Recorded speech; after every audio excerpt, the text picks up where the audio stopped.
सच्चिदानंद भगवान की श्री बालकृष्ण लाल की वेद व्यास भगवान की श्री सुखदेव मुनि महाराज की सत्य सनातन धर्म की श्री हनुमंत लाल की श्री बद्री केदार धाम की श्री जागेश्वर धाम की गंगे मैया की यमुने मैया की गौ माता की जय जय श्री राधे जय जय जय जय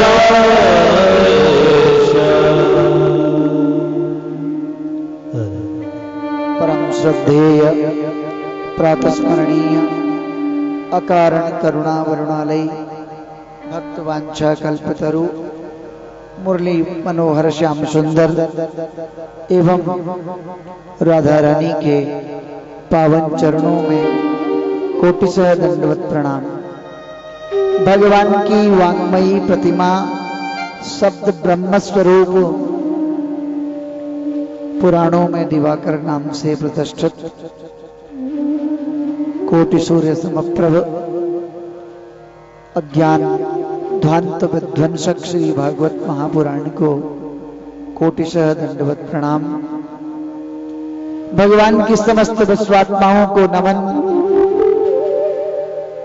कथा मंडप में समुपस्थित ब्राह्मण वर्ग, भागवत कथानुरागी भागवत सज्जनों, भक्त स्वरूपा करुणामयी भक्तिमयी माताओं, आज इस भागवत भागीरथी के अविरल निर्वचन प्रवाह का तृतीय दिवस प्रारंभ होने जा रहा है। भगवान श्री जागेश्वर धाम में जहां नागेश नाम के ज्योतिर्लिंग विराजमान है और भगवान महामृत्युंजय का स्वयंभू उद्गम स्थान है, उनके पावन प्रांगण में सत्संग लाभ हम सब ले रहे हैं। मेरा भी सौभाग्य है। भगवान जगन्नाथ जी को मैं अपने मुख से भगवान के नाम को सुना रहा हूं। आप सभी सुकृति सज्जन लोग इसके सहभागी हैं, ये गौरव का विषय है।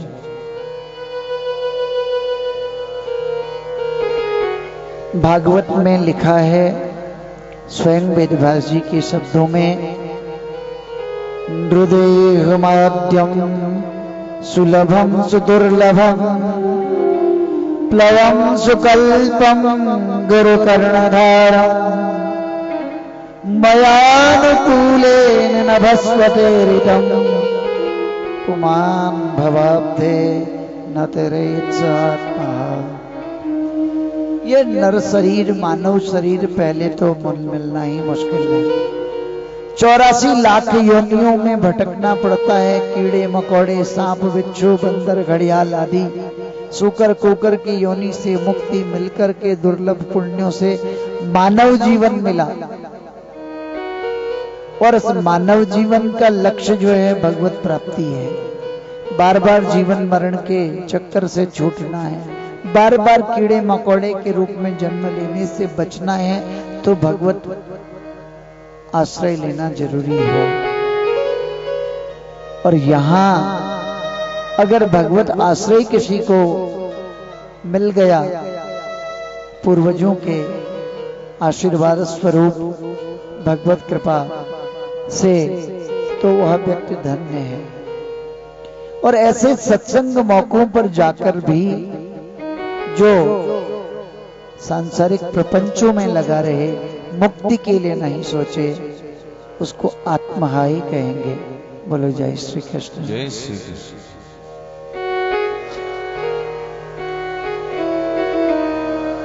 कल के पावन प्रसंग में आपने ऋषियों के 6 प्रश्नों के उत्तर सुने। उसी क्रम में आपने यदुकुल और कुरुवंश पांडवों की गाथा भी सुनी। पांडवों के स्वर्गारोहण तक का मार्मिक प्रसंग आपने श्रवण किया। उसी क्रम को आज आगे बढ़ाते हुए आइए परीक्षित जी का पावन चरित्र सुने। इस पावन चरित्र को सुनने से कली का ग्रास नहीं बनना पड़ता। ये कली कलमशों को दूर करने वाली है, पापों से बचाने वाली है।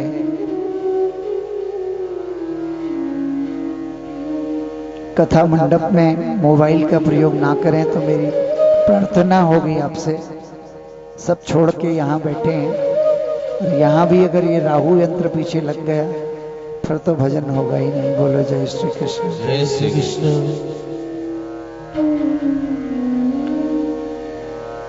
तो परीक्षित का जन्म प्रसंग कल आपने सुना। बड़े ही गुणी शील आचरण वाले परीक्षित, बुद्धि विवेक से परिपूर्ण, विद्या विषय के लिए प्रयत्नशील, इंद्रियों को वश में करते हुए गुरुजनों से समस्त विद्याओं को उन्होंने पढ़ लिया, सीख लिया, पारंगत हो गए, जिनमें धर्मशास्त्र सबसे पहले पढ़े। आज हम सोचते हैं धर्म सबसे लास्ट में करें, बुढ़ापे में। न शरीर साथ देगा न मन साथ देगा। बुढ़ापे हम सोचते ना अभी चौथी अवस्था में तीर्थ यात्रा करेंगे। 60 आई माताओं से पूछो जरा, बुढ़ापे में न चलने फिरने लायक रहते हैं, न घुटने चलते हैं, न शरीर साथ देता है। घुटनों की प्रॉब्लम शुरू हुई, पैरों में तकलीफ हुई, बीपी शुगर बढ़ने लगा। उसी प्रपंचों में उलझे, न तो तीर्थ जा सकते हैं न चल सकते हैं। और बुढ़ापे में भजन करने की बारी आई, सब विस्मरण और हो सकता है, भूलने की बीमारी लग जाती है। तो फिर भजन कैसे हो? भजन तो स्वच्छ मन से होना चाहिए ना।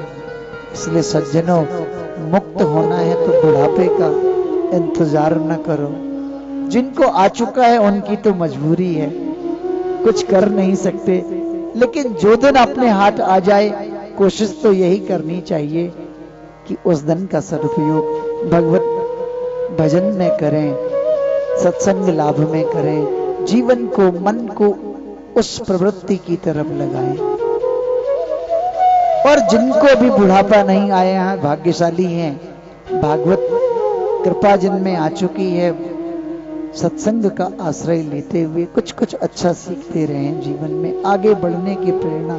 और समय समय पर साल में 1 या 2 बार तो तीर्थ जरूर करें, ताकि बुढ़ापे में आपको न लगे भारत जैसे देश में जन्म लेके, जहां विदेशी भी बड़े बड़े तीर्थों में, यहाँ देखो अंग्रेजों की भी भीड़ लगी पड़ी है।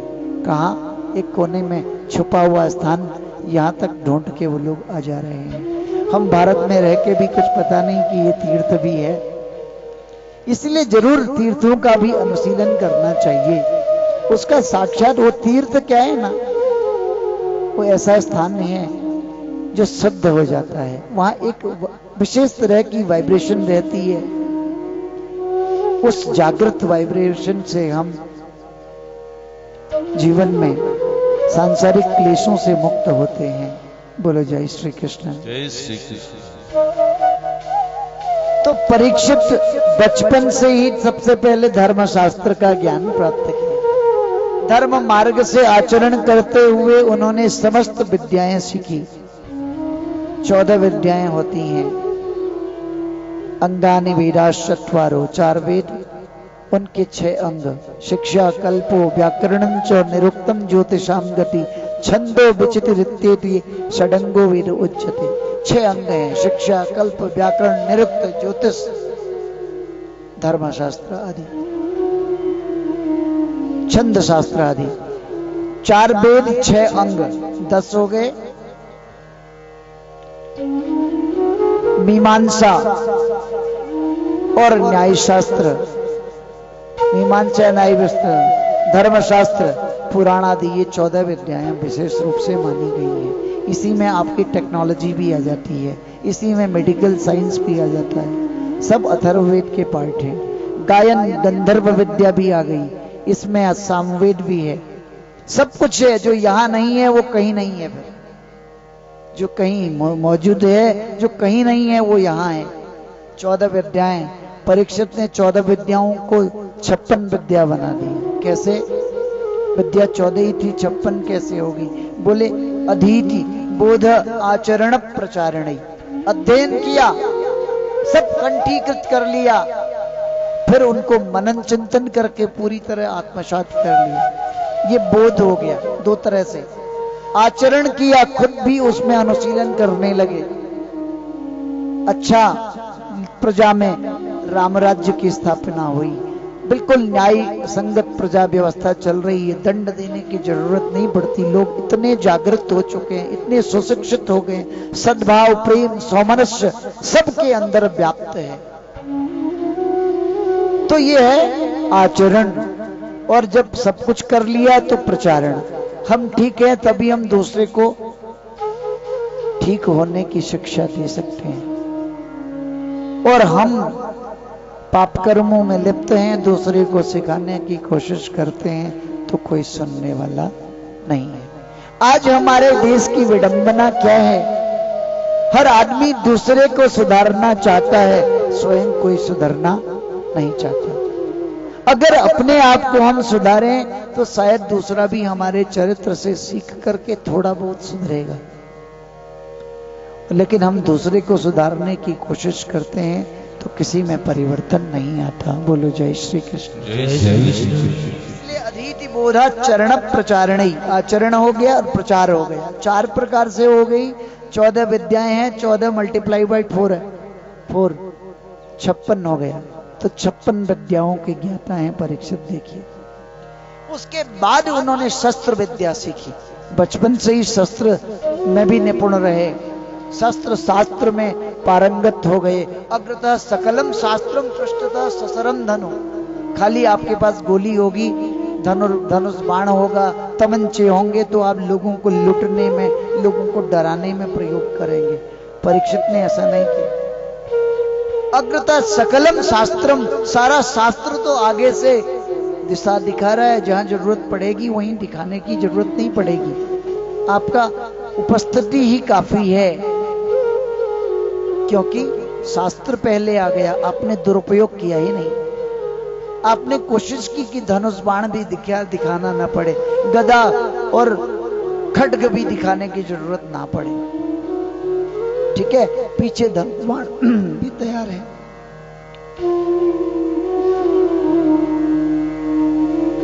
तो इस तरह से बड़े हो गए, युवा हो गए, युवराज घोषित कर दिया ऋषियों ने।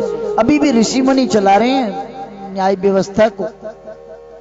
धौम्य आदि पुरोहित, कृपाचार्य आदि, उनके नेतृत्व में सरकार चल रही है। अब युवराज बनाया तो कर्तव्य युवराज के बढ़ गए, कंधों पर भार पहले ही आ चुका था, अब और शालीन हो गए, संभल गए। जगह जगह प्रजा में जा जाकर सेवक की तरह काम करते हैं, लोगों को समझाते हैं। मानो राजा नहीं चल रहा है, सेवक चल रहा है। कुशासन का तो नामो निशान नहीं है। कुशासन का प्रयोग केवल कुशा के आसन के रूप में होता है। बोलो जय श्री कृष्ण। जय श्री कृष्ण। कुशासन और कहीं नहीं है। युवराज बना दिया। जब देखा कि ये अब ठीक काम कर रहा है, सेवक बनकर के लोगों की सहायता कर रहा है, लोगों का विश्वास बढ़ने लगा, तो लोगों ने स्वयं प्रस्ताव पारित किया कि परीक्षित को राजा बना देना चाहिए। राजा बना दिया गया। राजा बनाया तो कर्तव्य बढ़ गए। फिर उनके विवाह हुए। उत्तर की पुत्री इरावती से उनका विवाह हुआ। उनके 4 पुत्र हुए, जिनमें सबसे बड़े पुत्र का नाम है जन्मेजय। कृपाचार्य के नेतृत्व में परीक्षित ने 3 अश्वमेध यज्ञ किए। अश्वमेध यज्ञ का मतलब है आप अपने साम्राज्य का विस्तार कर रहे हो। आसपास के जितने भी राजा हैं, या तो वो आपकी सत्ता को स्वीकार कर लें प्रेम से, बुद्धि बल आपकी सैन्य शक्ति को, और या वो युद्ध करके आपको पछाड़ें आप उनको जीत करके फिर अपने अधीन बना लो। परीक्षित ने 3 अश्वमेध यज्ञों में अपना साम्राज्य का विस्तार कर लिया। उसके बाद दिग्विजय करने निकले, पूरे संपूर्ण विश्व में उन्होंने विजय कर लिया। 7 द्वीप हैं विश्व में, 7 द्वीपों में उनका साम्राज्य फैल गया। बोलो जय श्री कृष्ण। कुरुजांगल, भद्राश्व, केतुमाल, भारत, उत्तर कुरु और किमपुरुष आदि देशों को जीत करके उनसे बहुमूल्य रत्न, आभूषण, सैन्य शक्ति प्राप्त करके बहुत विशाल बल बढ़ गया परीक्षित का। पांडवों की धवल कीर्ति चारों दिशाओं में फैल गई और प्रजा में कहीं दुख और क्षोभ तो है ही नहीं। सबकी डायरेक्ट राजा से अप्रोच है। छोटे लोग भी रखे गए हैं सेवा के लिए, लेकिन कोई भी बात निर्विवाद रूप से राजा से कही सुनी जा सकती है। बोलो जय श्री कृष्ण। जय श्री कृष्ण। एक बार परीक्षित दिग्विजय से लौट रहे थे कि रास्ते में देखा एक गाय और एक बछड़ा आपस में बातें कर रहे हैं। गाय रो रही है, आंखों से आंसू आ रहे हैं। गौ माता को क्यों माना जाता है? पृथ्वी भी गौ स्वरूपा है और गौ के शरीर में 4 वेद हैं। समस्त देवताओं का वास माना जाता है, इसलिए भारत में गौ की पूजा सर्वश्रेष्ठ मानी गई है। कोई भी मंत्र आता है गौ ब्राह्मण हिताय च, पंचामृत बनाते हो ना, उसमें भी 5 अमृत होते हैं, दूध, दही, घी, शहद, चीनी। तो ये गौ के साकल्य से ही बनता है। और पंचगव्य होता है, वो तो गाय के ही 5 पदार्थों से, दूध, दही, घी तो है ही है, गोबर और गौमूत्र, इन 5 को मिला के पंचगव्य आत्म शुद्धि के लिए सर्वश्रेष्ठ माना जाता है। और निरोग रहने के लिए आयुर्वेद में भी पंचगव्य के सेवन को सर्वोत्कृष्ट माना है। कोई रोग आएगा ही नहीं, नित्य कोई शुद्ध और ताजा ताजा पंचगव्य का प्रयोग करे। लेकिन आज परिभाषा थोड़ी बदलने लगी है। पहले लोग गौ पालन करते थे, आज गौ पालन नहीं, पशुपालन आ गया, कुत्ते पाले जा रहे हैं। पेट्स का जमाना आया है, कुत्ते बिल्ली एयर कंडीशन में पल रहे हैं। गौ बेचारी अपने अस्तित्व को बचाने के लिए दर दर भटक रही है। कसाई ले जाते हैं उठा उठा के, करोड़ों रुपयों का कारोबार होता है भारतवर्ष से विदेश गौ मांस बेचने में। ये हमारे देश का बहुत बड़ा दुर्भाग्य है। तो गौ माता रो रही है। एक बैल है बेचारे के 3 पैर कटे हुए हैं, एक पैर शेष है, उस पैर पे बेचारा कराह रहा है। तो बैल ने पूछा बछड़े ने, माँ तुम क्यों रो रही हो? क्या इसलिए रो रही हो कि मेरे 3 पैर कट गए? किस लिए रो रही हो माँ? ये तो कली का प्रभाव है। माँ इसलिए तो नहीं रो रही कि हमारे प्रभु छोड़ के हमें चले गए धराधाम को, अब अधर्म ही अधर्म होने वाला है। सुंदर वार्तालाप सुन रहा था कि तभी एक काले वस्त्र पहना हुआ राजा के समान व्यक्ति, मुकुटधारी, आकर के गाय को लात मार मार के भगाने लगा और बछड़े को लात मारने लगा। उसी समय करुण क्रंदन सुन करके परीक्षित आने लगे। तो गौ ने क्या कहा बछड़े को, देखो मैं किसको दोष दूं, पापी की चर्चा करना भी पाप है। कुछ लोग कहते हैं कि भगवान की इच्छा के बगैर पत्ता भी नहीं मिलता, तो कैसे माने कि भगवान की इच्छा से हो रहा है या किससे हो रहा है? कुछ लोगों का मानना है कि जो कर्म किए हैं फल तो भुगतना ही पड़ेगा, तो कर्मों का फल मान के इसको झेल लूं, क्या करूं, किसको दोष दूं? वास्तविक बात यह भी है कि हमारे स्वामी गौपालने वाले गोपाल इस धराधाम को छोड़ के चले गए, हम तो अनाथ ही हो गए। सुंदर वार्तालाप सुन रहे हैं और जब देखा वो मार रहा है, गौ तो शांत है, बछड़ा क्रंदन कर रहा है। दौड़े दौड़े चले गए और ललकारा, अरे दुष्ट, तेरा दुस्साहस कि तू मेरे साम्राज्य में आकर के गौ को लात मारे, मेरे वंशजों की धवल कीर्ति तुमने आज कलंकित की है, मैं तुम्हें छोड़ूंगा नहीं। हम पांडव हैं, क्षत्रिय हैं, गौ ब्राह्मण हिताय की बात करते हैं। गौ और ब्राह्मणों को पृथ्वी का देवता मान करके उनका सत्कार करते हैं और तुम इस तरह उनका दुराग्रह पूर्व उनका अपमान कर रहे हो, तुम्हारी खैर नहीं। खड्ग लेके दौड़े तो मुकुट उतार के परीक्षित जी के चरणों में रख दिया। दीनवत शरणम गटा, दीनहीन होकर शरण में आ गया। महाराज क्षमा करो, मुझसे बहुत बड़ा अपराध हुआ है। बोले देखो तू शरण में आ गया है, मेरे पूर्वजों ने कहा है कभी भी शरणागत को मारना नहीं, तो तुझे मारता तो नहीं, तेरा अपराध बहुत बड़ा है। अगर तू जीवित बचना चाहता है तो मेरे राज्य को छोड़ करके दूर चला। कली ने कहा, जो काले वस्त्र में था, उसने कहा महाराज मैं कहां जाऊं, 7 द्वीप हैं पृथ्वी में, सब जगह आपका साम्राज्य, मैं जहां भी जाता हूं धनुष बाण लिए आप ही खड़े दिखाई पड़ते हैं, मैं कहां जाऊं, मुझे रहने दो। अच्छा मुझ में एक बहुत बड़ा गुण है, अगर आपको ठीक लगे तो मुझे कोई भी स्थान निकृष्ट से निकृष्ट दे देना, मैं वहां रह लूंगा। बोलो जय श्री कृष्ण। पूछा बोल क्या करना चाहता है, कहां रहना चाहते हो? तो बोले महाराज 4 जगह हैं रहने योग्य, जहां आप मुझे दे सकते हैं। तो परीक्षित ने विचार करके देखा कि ठीक है, कली को रहने का मैं जगह तो दे सकता हूं, लेकिन निकृष्ट जगह दूंगा। सुनो, तुम में कौन सा पुण्य है, पहले उसके बारे में बताओ। उसने कहा यत्फलम नास्ति तपसा न ज्ञानेन समाधिना तत्फलम लभते सम्यक कलौ केशव कीर्तना। द्वापर, त्रेता और सतयुग में बड़ी बड़ी समाधियों से, बड़े बड़े यज्ञ तप जप से जो फल नहीं मिलता था ना, कलयुग में केवल भगवत चिंतन से, कथा सुनने मात्र से, भगवान नाम सत्संग सुनने मात्र से वो फल प्राप्त हो जाएगा। ये मेरा वचन है।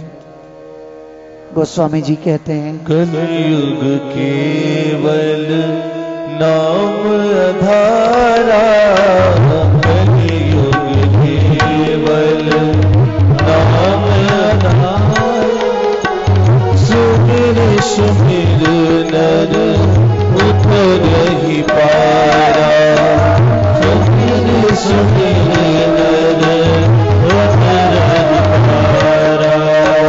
सठ सुध रही सत्संगत पाई, सठ सुध रही सत्संगत पाई, सठ सुध रही सत्संगत पाई, सठ सुध रही सत्संगत पाई। पारस परस कुमार सुहाई, पारस परस सुहाई। कलयुग में नाम ही आधार है। राम नाम जपते रहो, कब भगवान का द्वार खुल जाए कृपा का कुछ पता नहीं। और सत्संग में आने से मुक्ति के साथ साथ कर्मों का बंधन भी छूट जाता है। सठ सुधरही सठ संगति पाई, कैसे?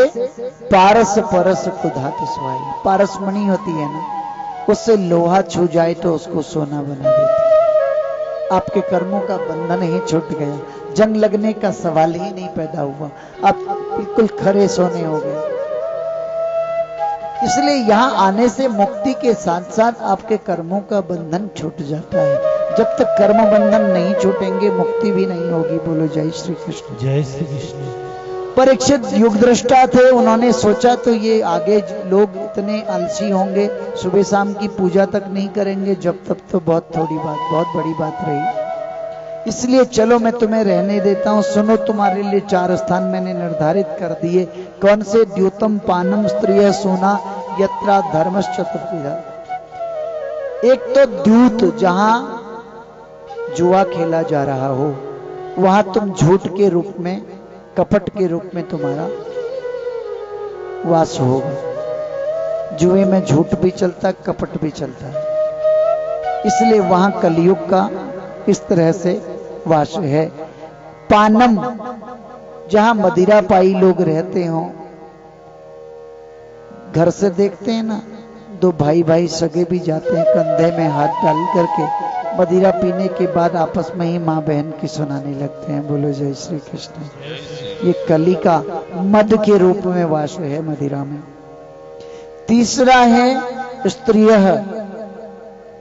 पुष्टली स्त्रियों का सेवन करने वाले पुरुष या पराई स्त्रियों में कुदृष्टि डालने वाले व्यक्ति में काम के रूप में कली का वास है, जो सर्वनाश का कारण होता है। चाहे रावण ने भी सीता की दुराग्रह पूर्वक चेष्टा की हो, या दुशासन दुर्योधन ने द्रौपदी के चीरहरण करके उसको स्त्रीत्व को हरना चाहा, वहां उसका नाश हुआ।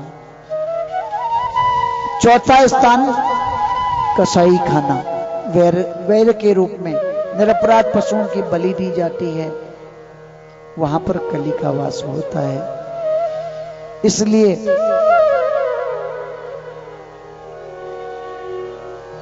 कुलीन पुरुष को इन 4 स्थानों में जाने से बचना चाहिए। न तो मदिरा पीना चाहिए, न जुआ खेलना चाहिए, न पराई स्त्रियों में कुमति रखनी चाहिए, और न ही निरपराध पशुओं का वध करना चाहिए। हमारा जो धर्म है ना, अहिंसा परमो धर्म का मानने वाला है। वो कहता है ईश्वर ने सारे प्राणियों को कुछ न कुछ मकसद से बनाया है, हमें मिटाने का कोई शौक नहीं है। हम अपनी इच्छा पूर्ति के लिए, भगवान ने खाने के लिए कई पदार्थ बनाए हैं, तो हम मीट में ही क्यों अपनी आसक्ति रखें। आप देखो ना, आज हम कितने स्वस्थ में रखने के लिए अपने आप को कोशिश करते हैं। योगा, प्राणायाम, एक्सरसाइज, वॉकिंग भी करते हैं, रूटीन चेकअप भी कराते हैं। एवरी 6 मंथ में अपना सारा रूटीन चेकअप कराते हैं। स्वस्थ हेल्थ को मेंटेन करते करते भी पता लगता है कि ये तो 3rd स्टेज का कैंसर है। आप देखते हो ना, इतनी मेडिसिन लेने के बावजूद भी पशुओं का न तो रूटीन चेकअप हो रहा है, न वो मेडिसिन ले रहे हैं, न कुछ हो रहा है। और पता नहीं आज पशु क्या खा रहा है। गांव से लेके शहर तक कूड़ा कचड़ा के अलावा पशु कुछ नहीं खाता। यहाँ भी देखो पशु पॉलिथीन का ढेर खाता है। कूड़े में भी देखो लोग घर का कांच भी फेंक के रखते हैं। पुराने इंजेक्शन, सुई, कांच कूड़े में जाता है, तो वहीं बीन बीन के पशु खाते हैं। आपने देखा होगा कूड़ेदान के पास। तो कहीं अंदर जाने अनजाने में घास खाते खाते कांच भी गई, कहीं चुभ गया, घाव हुआ, वही कैंसरस हो गया। इतना अनुचित खान पान है। उस कैंसरस जानवर का मीट खाने से हम स्वस्थ रहेंगे, इसकी क्या गारंटी है।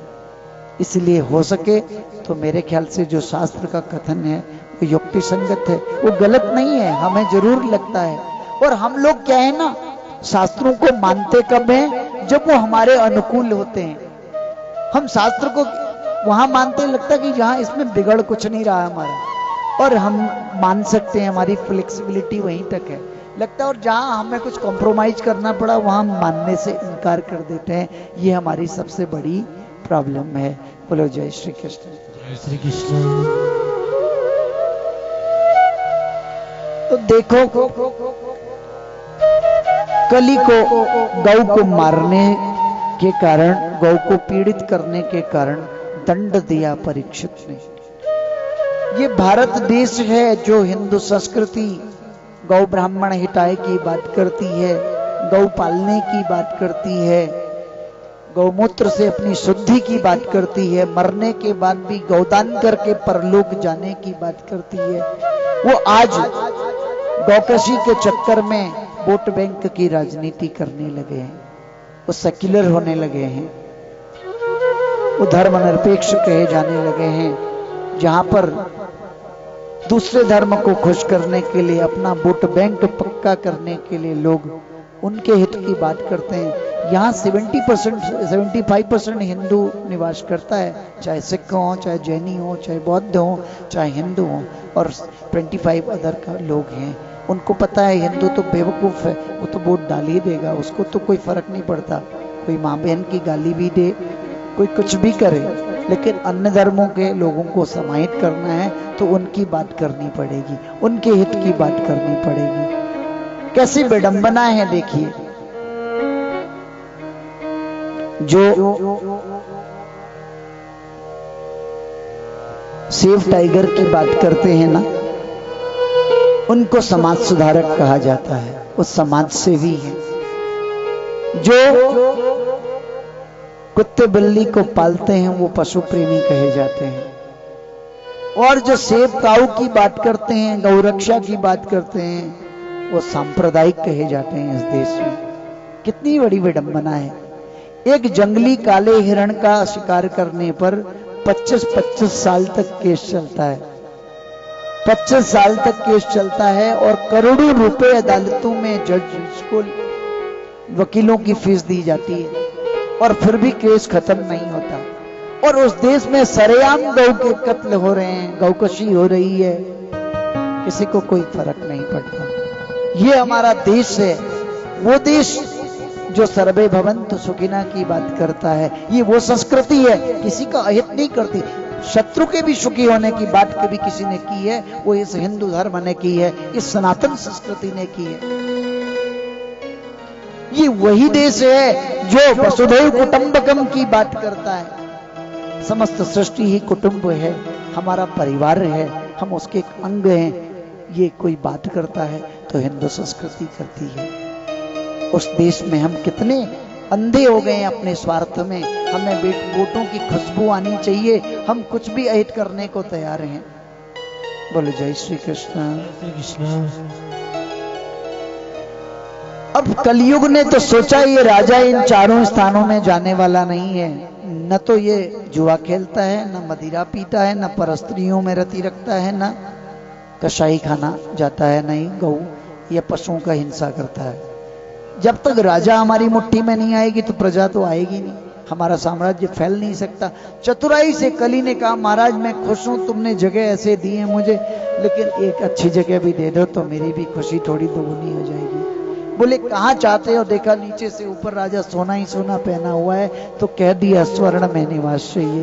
बोलो जय श्री कृष्ण। जय श्री कृष्ण। सोने में निवास। अब प्रश्न उठता है, सोने में कली का निवास है तो भगवान ने गीता में कहा है धातु नामस्मि कांचन, धातुओं में सोना मेरा ही रूप है। तो भगवान का रूप और कली का रूप एक साथ तो हो नहीं सकता। तो सज्जनों ने बीच में एक नियम निकाला, अपनी कमाई से खरीदा हुआ सोना भगवान का रूप है, और छीन के लूटा गया, चेन स्नैचिंग करके लूटा गया सोना जो है ना कली का रूप है, वो विनाश का कारण है। अब सवाल ये भी होता, कई बार पसीने की कमाई से सोना खरीदना बहुत मुश्किल काम है, इसलिए थोड़ा बहुत ऊंच नीच हो जाती है। तो चलो उसका दोष न लगे, जो भी सोना जेवरात खरीद के लाते हो पहले ठाकुर जी को अर्पण करो। भगवान तेरा तुझको अर्पण क्या लागे, मेरा मैं तो प्रसाद मान के पहन रहा हूँ। बोलो जय श्री कृष्ण। तुम ही निवेदित भोजन करही, तुम ही निवेदित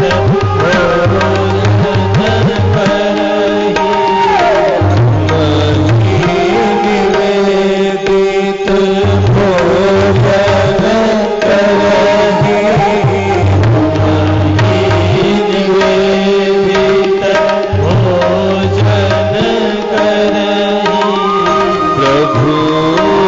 प्रसाद पट भूषण धरंगी, प्रभु प्रसाद पट भूषण धरंगी, तुम ही निवेदित भोजन करही, तुम ही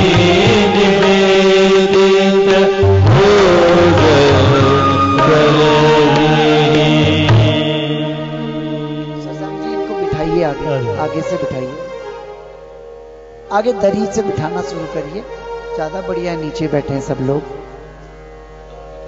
तो कहने का तात्पर्य क्या है, भगवान को चढ़ाया तो प्रसाद हो गया। न कर्म लिप्यते नरे, बोलो जय श्री कृष्ण। जय श्री कृष्ण। अब एक दिन क्या हुआ,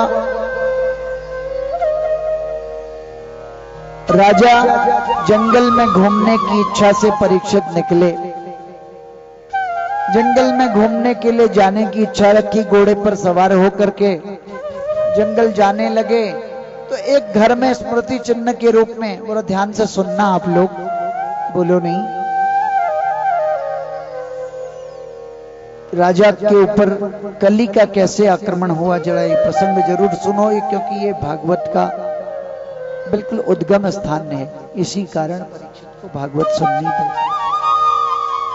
तो पुराना मुकुट घर में रखा पड़ा था, दादा परदादा के जमाने का, स्मृति चिन्ह के रूप में वो जरासंध का मुकुट था। जरासंध बड़ा पापी राजा था, 20,800 राजाओं को बंदी बना घर में गिरिब्रज जेल में रखा था उसने। उसका मुकुट था, इसलिए वह मुकुट पहन करके परीक्षित गया। आज कली ने उचित समय देख करके राजा के सिर पर आक्रमण कर दिया और राजा की बुद्धि भ्रमित हो गई। राजा जंगल जंगल भटकता रहा, रास्ता नहीं मिला। अंत में भूख प्यास लगने लगी, सोचा कि कहीं ढूंढूं। दूर एक कुटिया दिखाई दी तो राजा वहां चले गए और बाहर से आवाज दी, महाराज जी कोई है, मुझे जल पीना है। आवाज कुछ नहीं आई, अंदर जाके देखा एक सन्यासी बैठे हैं ध्यान में। राजा ने सोच लिया, क्योंकि बुद्धि पहले ही पलट चुकी थी कली के प्रभाव से, सोचा ये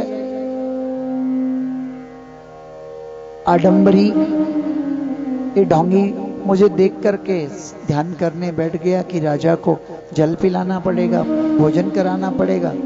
इसको पता नहीं कि राजा भगवान का अंश होता है, राजा पिता भी होता है, इसलिए उसकी अवहेलना नहीं करनी चाहिए। क्रोध में आ गए, ध्यान में बैठा था, कुछ कर तो सकते नहीं थे, तो बाहर निकल के आए। दूर एक जगह कहीं मरा हुआ सांप था, धनुष की प्रत्यंचा से उठा करके राजा परीक्षित ने वह सांप समीक ऋषि के गले में डाल दी।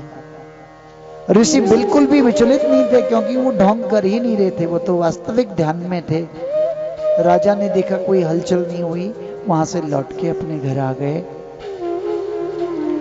इतने में एक छोटा सा बच्चा देख रहा था यह सब हरकत। उसने जाकर के कौशिकी नदी के किनारे पर बच्चों के साथ खेल रहे समीक ऋषि के पुत्र श्रृंगी को यह खबर दी कि तुम्हारे निरपराध पिता का अपमान किया है राजा परीक्षित ने, ऐसे ऐसे किया।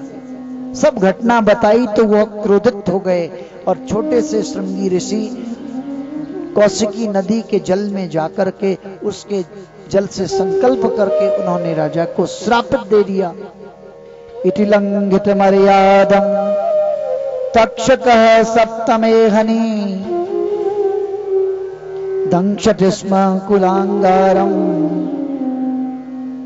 ऐसे उल्लंघन करने वाले अमर्यादित राजा, जिसने निरपराध पिता का अपमान किया है, मैं श्राप देता हूं, आज से 7वें दिन सर्पों का राजा तक्षक उनको डसेगा, उनकी तत्काल मृत्यु हो जाएगी।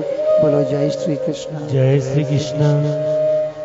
और घर आके देखा पिताजी के गले में मरा हुआ सर्प निकाल करके दूर फेंका और उसके बाद फूट फूट के मुक्त कंठोर रोध बहुत रोए, बहुत रोए। बेटे का रोना सुनकर के समाधि टूटी, उठा के बच्चे को गोद में बिठाया, प्यार करने लगे, माथा चूम के बोला बेटा क्यों रो रहे हो।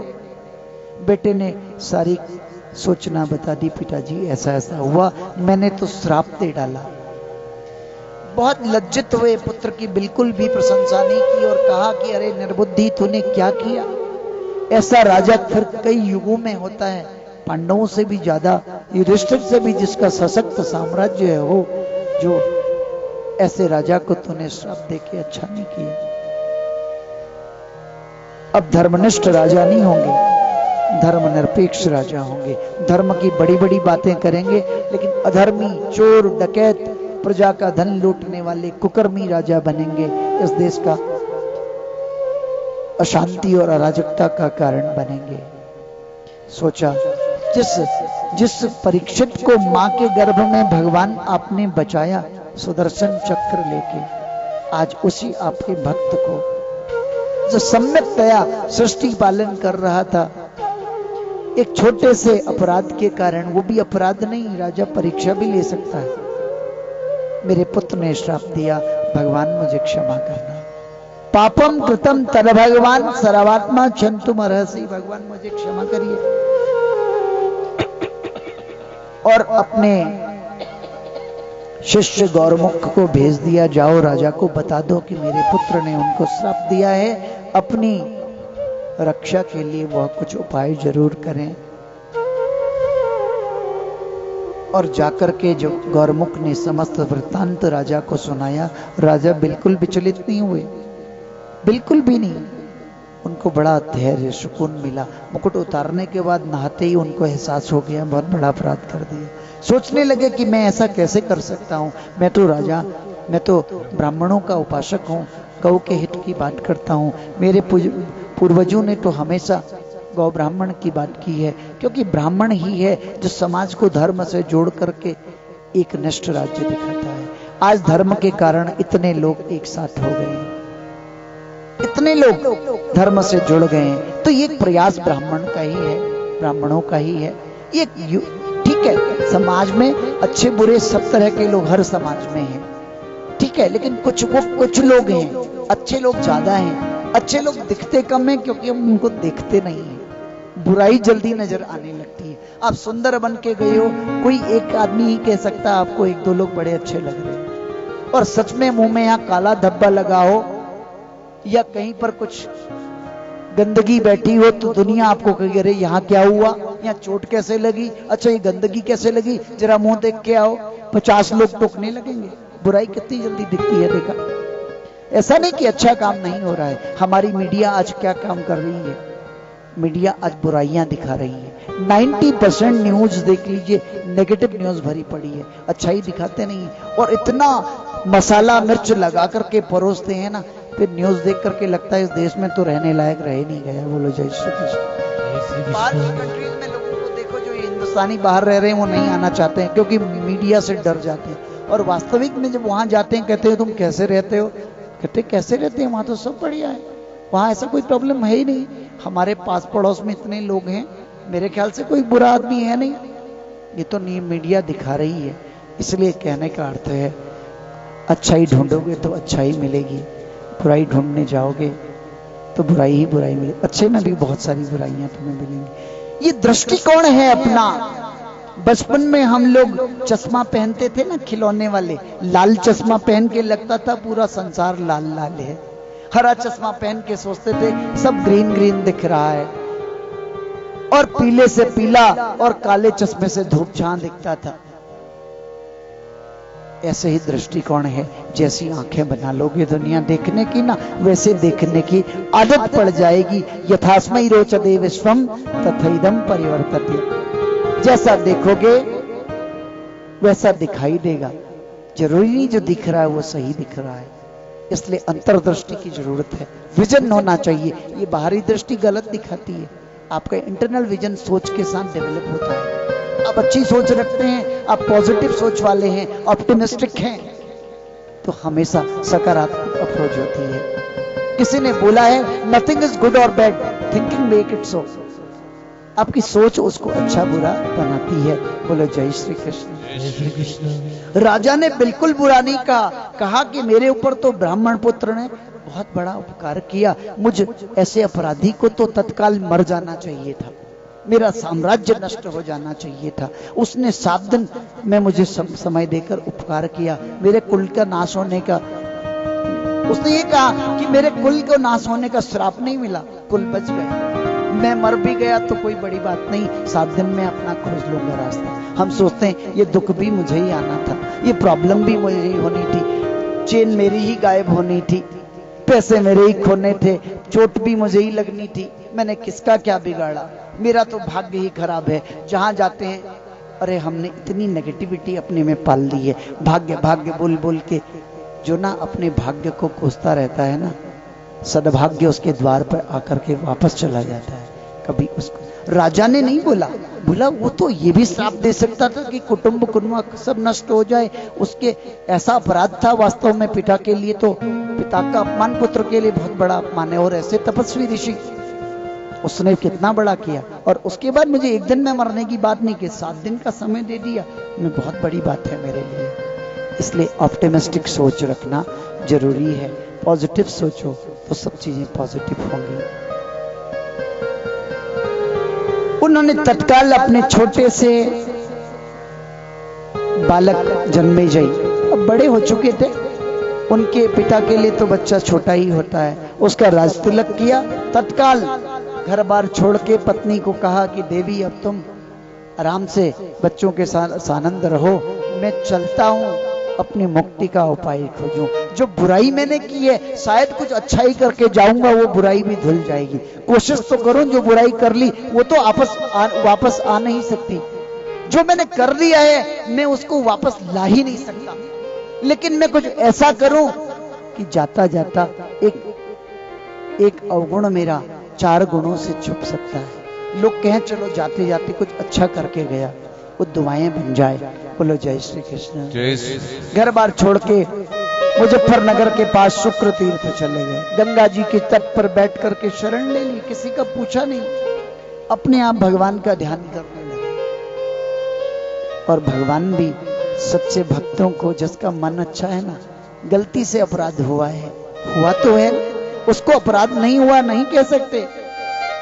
आपकी हाथ, आपका अंगुली गलती से अंगारे से छू जाए, गर्म तवे से छू जाए तो फफूला उठेगा कि नहीं उठेगा? बेशक आपने गलती से छुआ है, जानबूझ के नहीं छुआ है, इंटेंशनली नहीं छुआ है, लेकिन जलाएगी जरूर। जान के छुआ तो भी और अनजाने में छू गई तो भी, अब उसका वो फफूले का दर्द तो उठाना ही पड़ेगा।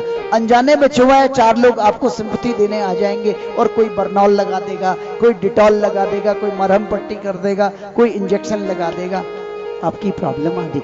जानबूझ के करोगे तो 2 थप्पड़ और पड़ेंगे, कहते हैं इसके तो कर्म ऐसे हैं। बोलो जय श्री कृष्ण। ऐसे ही पापों की भी परिभाषा है। बोलो जय श्री कृष्ण। आपकी नीयत अच्छी है, आपका इंटेंशन अच्छा है, तो आपका किया गया पाप कर्म भी पुण्य कर्म में प्रवृत्त हो जाता है। गलती से हुआ अपराध भी आपको एक बहुत बड़ी अपॉर्चुनिटी दे देता है, आप सोच भी नहीं सकते। इसलिए इस ऑप्टिमिस्टिक सोच के साथ आगे बढ़ो। गलती की है सो की है, एक्सेप्ट कर लो ना। एक्सेप्टेंस एक बहुत बड़ा प्रायश्चित है।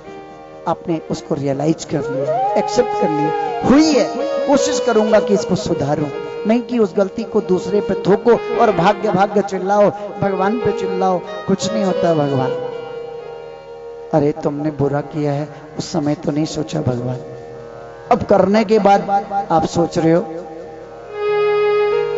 तो कहते हैं जैसे ही वहां गए, ऋषि मुनियों का हुजूम उमड़ पड़ा। सुनकर के बड़े बड़े अमलात्मा, विमलात्मा, ज्ञानी, तपोनिष्ठ ऋषि उनके पास चले गए। अरे भीड़ लग गई। राजा ने प्रणाम किया, बोले मैं इस ऋषि के पुत्र के श्राप को वरदान मानूं या इसको अपना श्राप मानूं? इतने बड़े ऋषिवर जो दुर्लभ है उनके दर्शन, वो कंदराओं से निकल करके मुझे आशीर्वाद देने आ गए। ये तीर्थ बन गए साक्षात, ये स्थान ही तीर्थ हो गया है।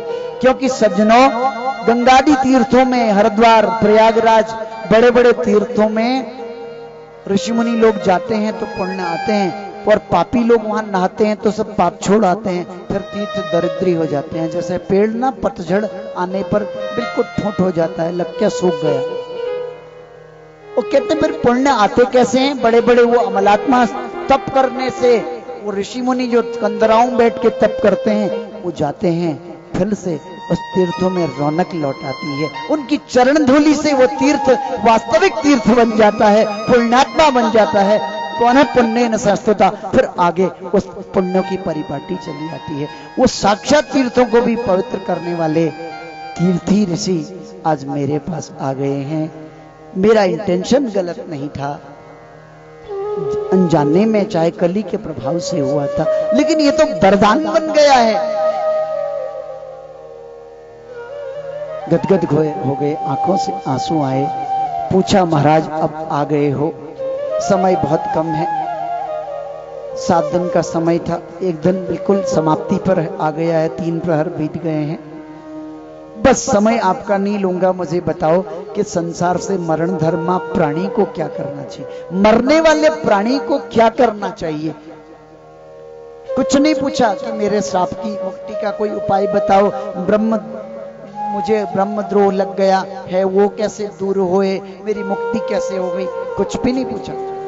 ये भी नहीं पूछा महामृत्युंजय करा लूं, अमृत संजीवनी करा लूं, कुछ दिन जीवन की सीमा बढ़ जाए, काल का प्रभाव न पड़े, कुछ नहीं कहा।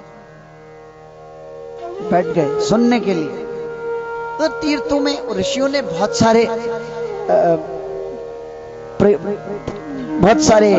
उनको विचार सुझाव दिए कि तुम ये करो ये करो। सर्वमत से कोई भी प्रस्ताव साबित नहीं हो पाया। उतने में क्या हुआ, भगवान अधीर हो गए ऐसे भक्त के। वही भगवान जब ब्राह्मण पुत्र ने शस्त्र ब्रह्मास्त्र चलाया था ना, द्रोणाचार्य पुत्र ने, और भगवान ने शस्त्र लेके सुदर्शन से रक्षा की थी, और आज एक दूसरे ब्राह्मण पुत्र ने वाग्वज्र चलाया है वाणी से, तो वाणी से रक्षा करने के लिए सुखदेव के रूप में प्रस्थान कर गए हैं। बोले सुखदेव मुनि महाराज की जय हो। वहां पहुंच गए। तत्र भवत भगवान व्यासपुत्रो यदृच्छया गामटमानो नपेक्षः अलक्षलिंगो निजुलाभतुष्टो वृतस्य बैलैरवधूत वेश। मानो व्यासनंदन स्वयं भगवान का रूप धारण करके, या भगवान स्वयं व्यासनंदन का रूप धारण करके वहां पधार गए हैं। तो पूछा महाराज आप आ गए, आपका स्वागत है। दंडवत प्रणाम किया, आसन दिया, पैर धुलाए और कहा महाराज आपके बारे में मैंने सुना है, 7 मिनट से ज्यादा ठहरते नहीं, जो गोदहन मात्र में गाय धोने में 7 मिनट लगते हैं, उससे ज्यादा रुकते नहीं, और मेरे पास तो 7 दिनों का समय है, लेकिन आपके पास उससे भी कम समय है 7 मिनट का। तो आप चले जाएं, उससे पहले मुझे एक छोटा सा समाधान बताइए। अतः पृच्छामि संसिद्धिम योगी नाम परमं गुरुम पुरुषस्येह यत्कार्यं म्रियमाणस्य सर्वदा। हे योगियों के परम गुरु, 16 वर्ष के सुखदेव हैं, 16 वर्ष की अवस्था है। बड़े बड़े ऋषि मुनि 1000 वर्ष के खड़े होके नतमस्तक दंडवत प्रणाम करके लेट गए पृथ्वी पर।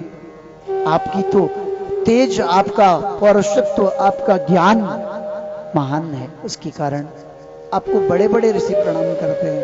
हे योगियों के गुरुदेव, मुझे छोटा सा एक उपाय बताइए कि मरने वाले प्राणी को क्या करना चाहिए। इतना प्रसन्न हो गए वो प्रश्न सुनकर के। आपकी देखो वाणी कैसी है वो मैटर करती है, भाव कैसा है दूसरों पर वो बहुत ज्यादा प्रभाव डालती है। खुश हो गए, प्रसन्न हो गए, इतना खिलखिला के उठ गए, खिलखिला उठे। क्यों? क्योंकि उन्होंने कहा न लक्ष्यते ह्यवस्थानम गोदोहनम क्वचित। तुम तो 7 मिनट से ज्यादा नहीं रुकने वाले हो। बस ये सुना तो खिलखिला उठे और कहा अब चिंता मत करो, तुमने प्रश्न ऐसा पूछ दिया परीक्षित, मेरी जवाबदेही है, मेरा वचन है कि जब तक तुम्हें मुक्ति न मिल जाए तुमसे मैं दूर नहीं जाऊंगा। बोलो जय श्री कृष्ण। जय श्री कृष्ण।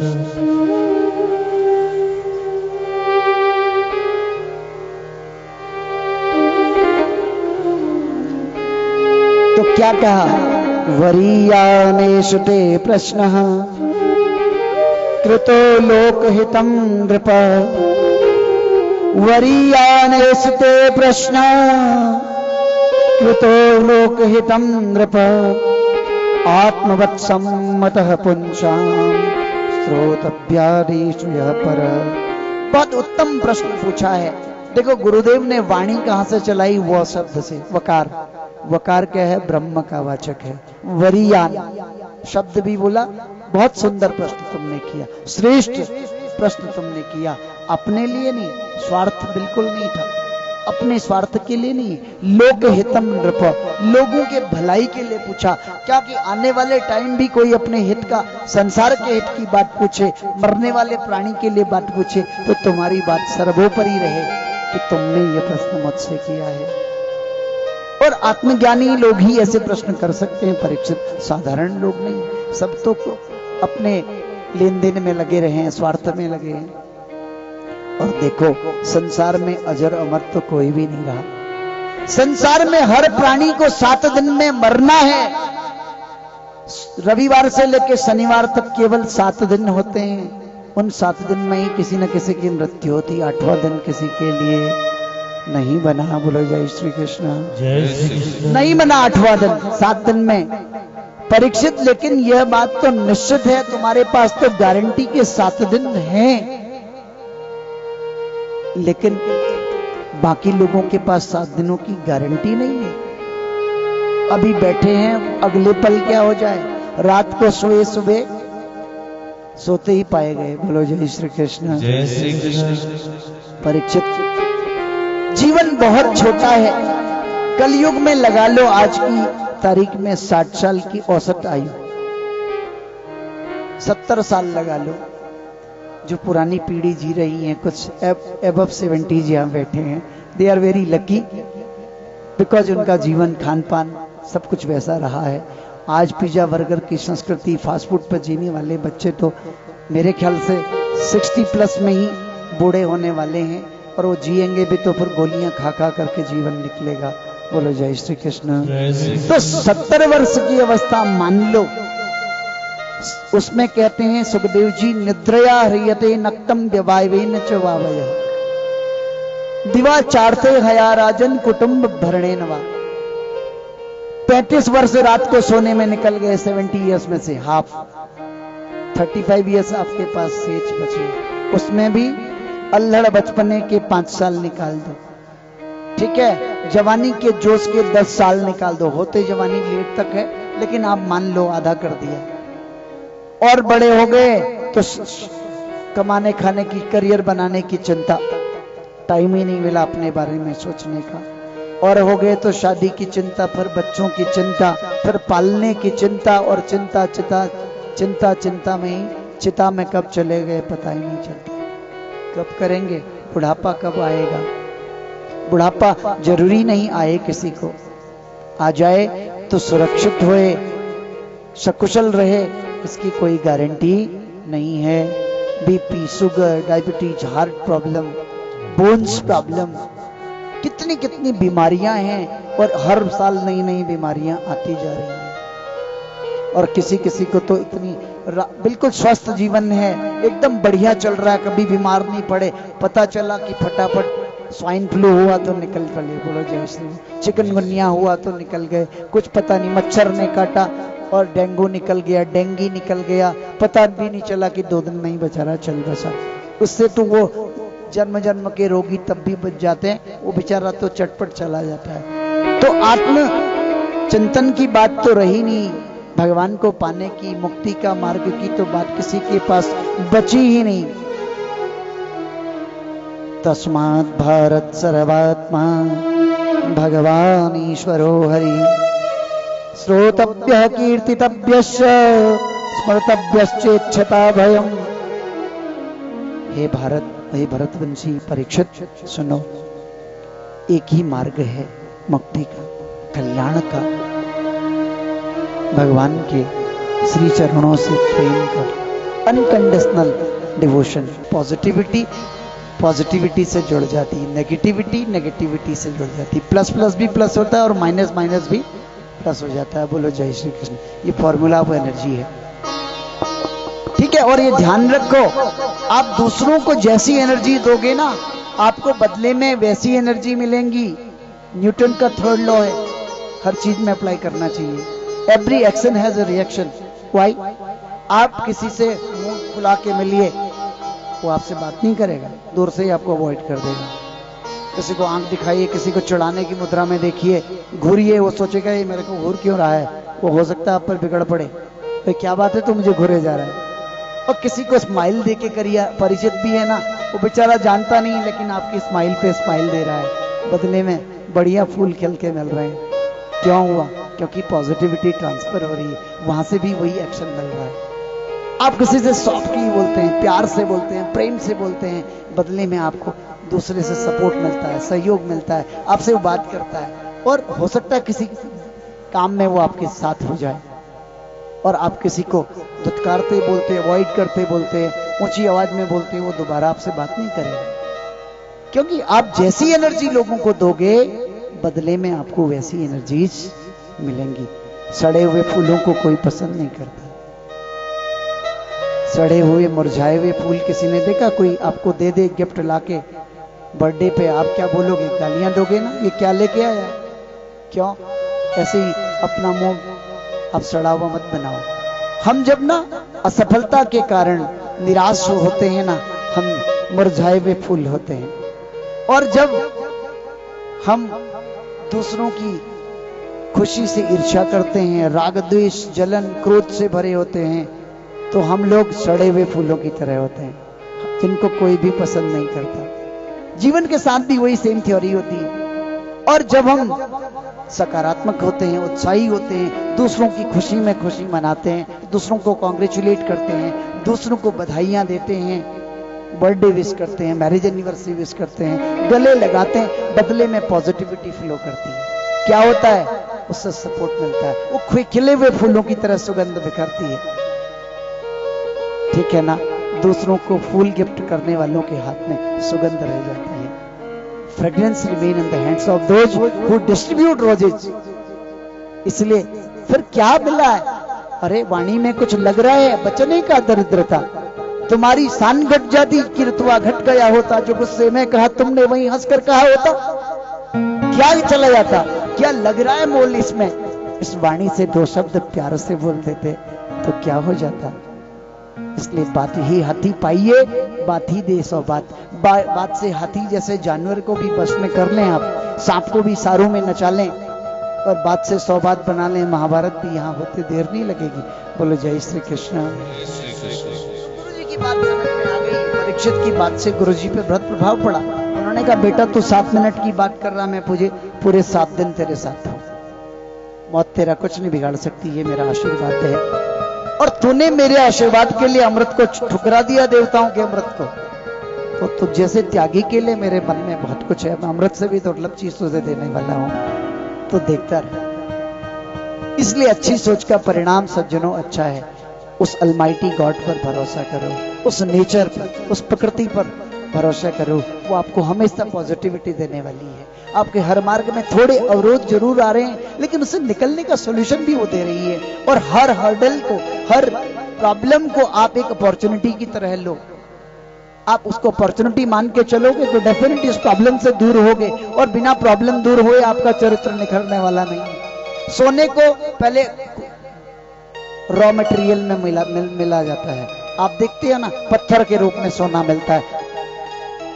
गर्म भट्टे में कितनी डिग्री से तापमान में उसको जलाते हैं, पकाते हैं, गर्म करते हैं, और उसके बाद तापमान से जो अशुद्धि टूट के निकलती रहती है, सोना शुद्ध निकल के आ जाता है। ऐसे हमारे जीवन में भी जितनी प्रॉब्लम्स आएंगी, जितनी कठिनाइयां आएंगी, जितने ऑब्स्टिकल्स आएंगे, जितने हर्डल्स आएंगे, उतने हम निखरते चले जाएंगे। लेकिन अंदर से नियत अच्छी हो, सकारात्मक सोच हो, आगे बढ़ने के लिए संकल्प शक्ति हो, तो राह का दिया बुझने वाला नहीं है। बोलो जय श्री कृष्ण। परीक्षित ने बताया, महाराज ये बताइए कि सृष्टि कैसे है, कैसे बनती है, आदि में कौन हुए थे? कोई कहता है शंकर जी बड़े, कोई कहता है विष्णु भगवान बड़े, कोई ब्रह्मा जी बड़े, कोई दुर्गा माता बड़े। आखिर माजरा क्या है गुरुदेव? मुझे पहले तो ये जानने की इच्छा है। गुरुदेव ने कहा देखो सुनो, सबसे पहले निर्गुण निराकार तत्व भगवान, उन्होंने अपनी संकल्प शक्ति से अपने को सगुण साकार रूप में विराट पुरुष का रूप धारण किया, जिनको नारायण भी कहा जाता है, विष्णु भी कहा जाता है। जल में वो नारायण क्यों कहा गया? क्योंकि नारासु अयनम यश, पानी में घर बनाया उन्होंने, शेषनाग की सैया पर लेट गए, इसलिए नारायण कहलाए। और उनके ध्यान मुद्रा से, उनके योग मुद्रा से, नाभि से कमल, कमल से ब्रह्मा जी प्रकट हुए। ब्रह्मा जी चारों ओर दिख रहे थे, दिख नहीं रहा था तो चार मुख हो गए भगवान की कृपा से, तो चतुर्मुखी ब्रह्मा हो गए। बड़ो ब्रह्मा बाबा की ब्रह्मा जी ढूंढ रहे थे कैसे करूं, तो भगवान ने बुलबुला उठाया, तप की आवाज आई। ब्रह्मा जी ने तप का निर्देश करके तपस्या करी और भगवान ने अपना स्वरूप दिखाया। उसके बाद भगवान ने 4 श्लोकों में भागवत की शिक्षा दी। अहमेवास्मेवाग्रे नान्यद् असत् परम पश्चादहम यदेच्छच्च यो विशेषेत सूक्ष्म। सृष्टि से पहले मैं भी हूँ, मैं हूँ, मध्य में भी हूँ और अंत में भी मैं ही रहूंगा। जो कुछ है सब मुझसे है, सब कुछ मुझसे निकला हुआ है। तुम प्रकाश की तरफ बढ़ते जाओ, अच्छी सोच रखो, अच्छे कार्य का संकल्प लो, तो मेरा आशीर्वाद तुम्हारे साथ होगा। धर्म अधर्म एक साथ पैदा हुए हैं, ठीक है। आपने धर्म का मार्ग अपनाया तो आपको हमेशा अच्छा मार्ग मिलेगा। अधर्म का रास्ता चुना तो विनाश का मार्ग मिलेगा, ये बात पक्की है। फिर ब्रह्मा जी को सृष्टि का सामर्थ्य दिया, तो ब्रह्मा जी ने सृष्टि कर की।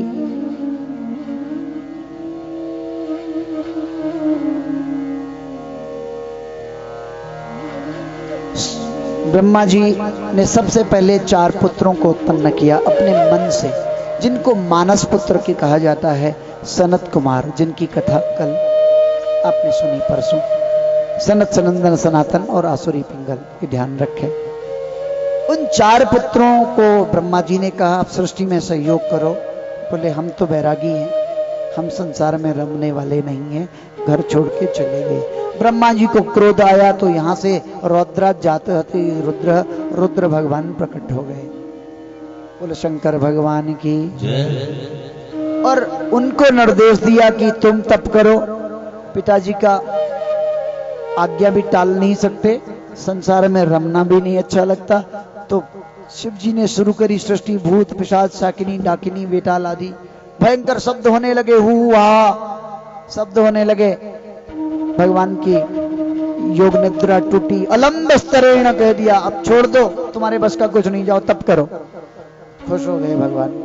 भोलेनाथ तो चाहते ही थी कि तप करने जाएं, अपने बस की बात नहीं है सृष्टि करना। बोलो जय श्री कृष्ण। ब्रह्मा जी ने पुनः तप किया तो ब्रह्मा जी के 10 अंगों से 10 ऋषि उत्पन्न हुए। मन से मरीचि, नेत्र से अत्रि, मुख से अंगिरा, कानों से पुलस्त्य, नाभि से पुलह, हाथ से क्रतु, त्वचा से भृगु ऋषि, प्राण से वशिष्ठ, अंगूठे से दक्ष और गोद से नारद। ब्रह्मा जी के दाहिने स्तन से धर्म, पीठ से अधर्म, हृदय से काम, भौहों से क्रोध और नीचे के होंठ से लोभ, वाणी से साक्षात सरस्वती की उत्पत्ति हुई। बोले सरस्वती मैया की। ब्रह्मा जी की छाया से करदम ऋषि प्रकट हुए और ब्रह्मा जी के लिंग से समुद्र, गुदा से निवृत्ति, जिनको राक्षसों का अधिपति मानते हैं। और इस प्रकार समस्त जगत की उत्पत्ति हुई। मुख से 4 वेद प्रकट हुए, ऋग्वेद, सामवेद, यजुर्वेद, अथर्ववेद, छंदमाला, उपवेद, आगम, वर्णमाला प्रकट हो गई।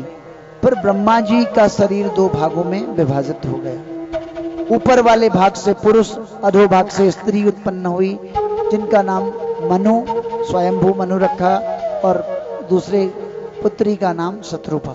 ब्रह्मा जी ने दोनों का विवाह कराया। बोला बेटा अब संसार धर्म पालो। और तभी से स्त्री और पुरुष के संसर्ग से औरत सृष्टि होने लगी। आदि पुरुष मनु थे, इसलिए मनु के नाम से हम सब मनुष्य कहलाए। बोलो जय श्री कृष्ण। तथा मिथुन धर्मेण प्रजा हेठाम बभूवरे। अब प्रश्न यहाँ पर सूत जी सुना रहे हैं सौनकादि ऋषियों को। नैमिषारण्य की धरती में अपना मन को भी वहीं ले जाओ, नैमिषारण्य तीर्थ में। और जहां ब्रह्मा जी के मानस चक्र भी रुक गया था, ऐसा तीर्थ है, ध्यान लगाएं। और उधर दूसरी कथा विदुर जी को सुना रहे हैं। विदुर जी को कौन सुना रहे हैं? मैत्रेय ऋषि। क्योंकि महाभारत के अंत में जो भगवान परमधाम छोड़ के गए ना, तो भगवान ने विदुर जी को एक संदेश दिया था उद्धव जी के मार्फत कि जाओ तुम मैत्रेय ऋषि से मिलना, वो भागवत धर्म की शिक्षा देंगे। उन्होंने ही सबसे पहले भगवान के श्लोक को छोड़ने की कथा सुनाई थी। और भगवान के अवतारों की चर्चा करते हुए ब्रह्मा जी ने,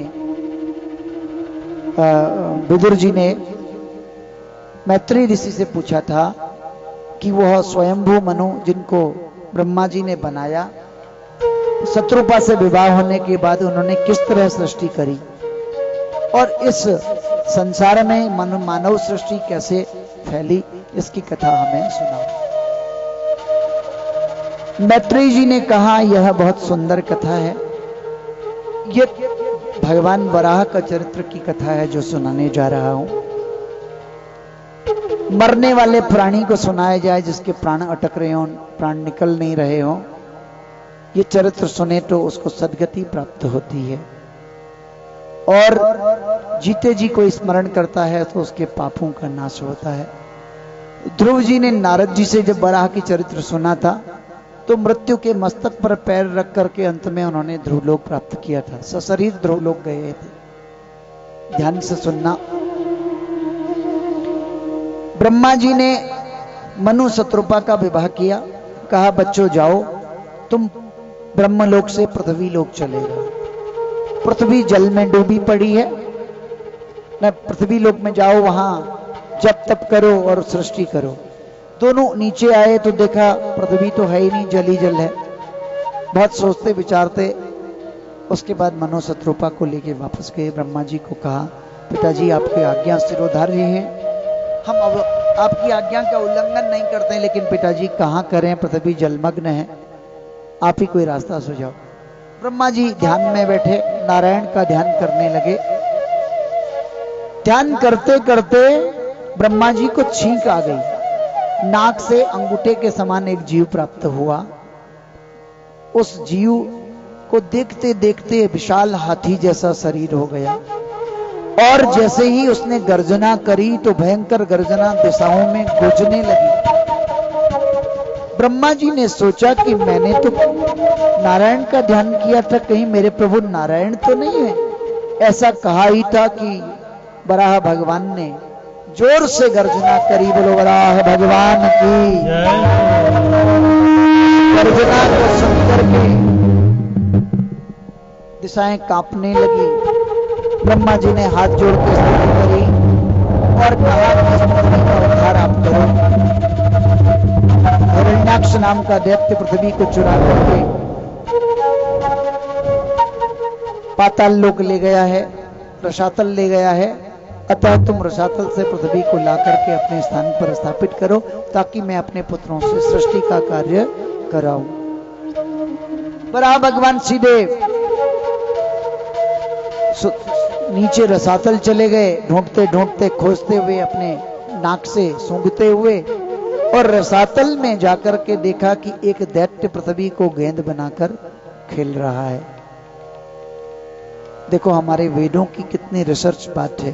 उन्होंने कहा पृथ्वी गेंद की तरह गोल है और वो गोल गोल गेंद को लेकर के दैत्य खोल रहा है। साइंटिफिकली भी रिसर्च में कहा है कि थोड़ी सी अपने अक्ष से झुकी हुई है। वह जाकर के उन्होंने दैत्य को कुछ बोला नहीं, चुपचाप उसके हाथ से पृथ्वी को छीना, अपनी दस्त्रा में रख करके वराह भगवान ले आए और अपने स्थान पर रखा। वो पीछे पीछे गाली देता हुआ आया, अरे जंगल के शूकर कहीं के सुअर, तुझे पता नहीं है मेरा खिलौना है, कहां ले जा रहा है तुझे, मैं अब जिंदगी का मजा चुकाता हूं। भगवान ने कुछ बोला नहीं, चुपचाप पृथ्वी को अपनी जगह रखा और उसके बाद उत्तर दिया कि तूने बहुत सही पहचाना, जंगल के शूकर है, लेकिन तुझ जैसे गांव के कुत्ते जो गांव में शेर बनते हैं उनको मजा चुकाना मैं भी बहुत अच्छी तरह से जानता हूं। भीषण युद्ध हुआ और अंत में वराह भगवान ने उस हिरण्याक्ष को मार डाला। हिरण्याक्ष क्या है? हिरण्य कहते हैं सोने को, सोने की आंखें। सोने की आंखें किसकी होती हैं? जो लोभी होता है। हर जगह उसको लोभ ही लोभ दिखाई देता है, यहां से भी कमा लूं, वहां से भी कमा लूं, उससे भी बटोर लूं। वो हिरण्याक्ष है। और हिरण्याक्ष को आंख फोड़ने के लिए भगवान लक्ष्मीपति को आना पड़ता है। बेटे लक्ष्मी तेरी नहीं है, ये मेरी अमानत है, तो कहां ढूंढता फिर रहा है इसको। इसलिए भगवान तो स्वयं पहुंचते हैं। अब विदुर जी ने जब ये कथा सुनी तो मैत्रेय जी को हाथ जोड़ के कहा, महाराज ये तो बहुत विचित्र चरित्र आपने सुनाया, बड़ी इंटरेस्टिंग लग रही है, आपने तो बहुत शॉर्टकट रास्ता काट करके कथा समझा दी, जरा गुरुदेव प्यार से मुझे विस्तार से यह चरित्र सुनाइए, मैं सुनना चाहता हूं। मैत्रेय जी ने कहा, उत्तम प्रश्न है, सुनो। एक बार कश्यप ऋषि संध्या वंदन कर रहे थे सायंकाल में। कश्यप ऋषि की कई सारी पत्नियां थी, तिथि, अदिति, तनु, काष्ठा, बनिता, कद्रु आदि बहुत सारी। उसमें जो अदिति थी वो देवताओं की माता, और पत्नियों के कुछ न कुछ संतान थी। दिति की कोई संतान नहीं थी।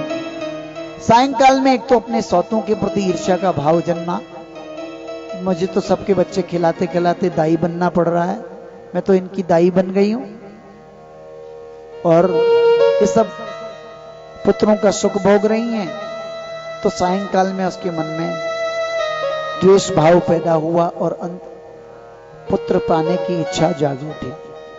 कामुक होकर के वह रति की इच्छा करने के लिए कश्यप ऋषि के पास गई।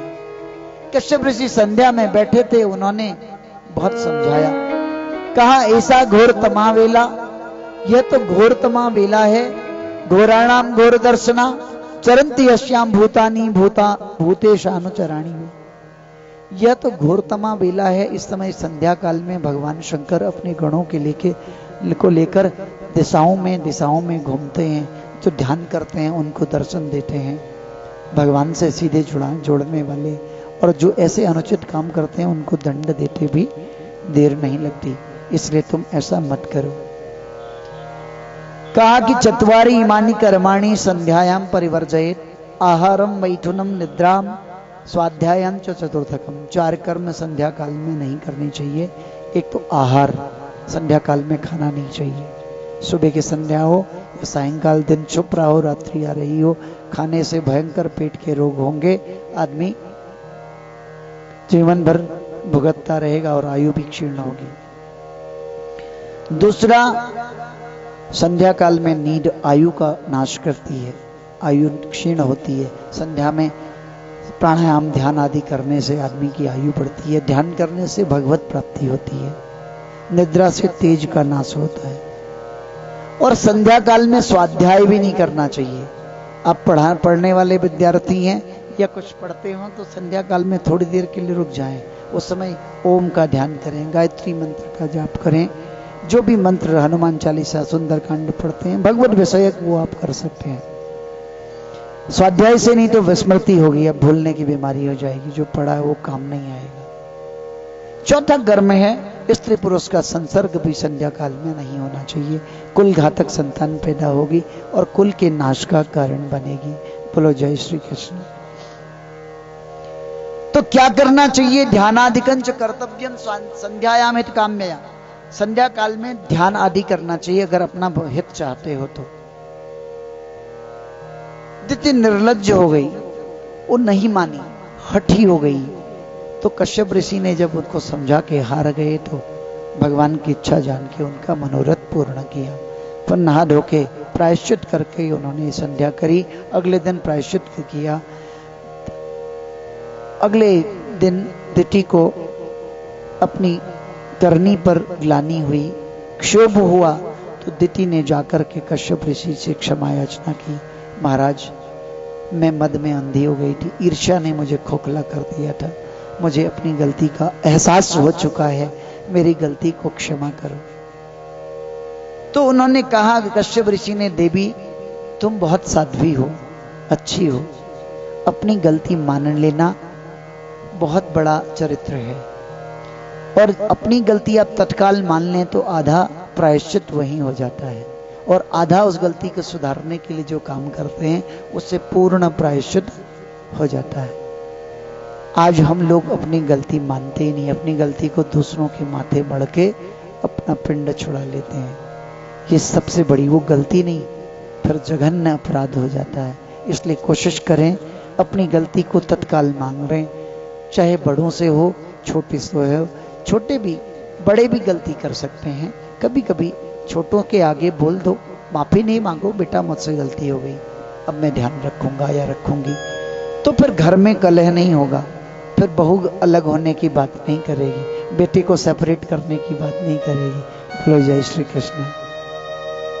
घर को जोड़े रखेगी, बड़ों के प्रति सम्मान बढ़ जाएगा। आज प्रॉब्लम क्या हो रही है, हम जॉइंट फैमिलीज से न्यूक्लियर फैमिलीज में आ गए हैं, न्यूक्लियर फैमिलीज से भी सेपरेटेड हो गए हैं, पति पत्नी एक साथ होके भी एक साथ नहीं है।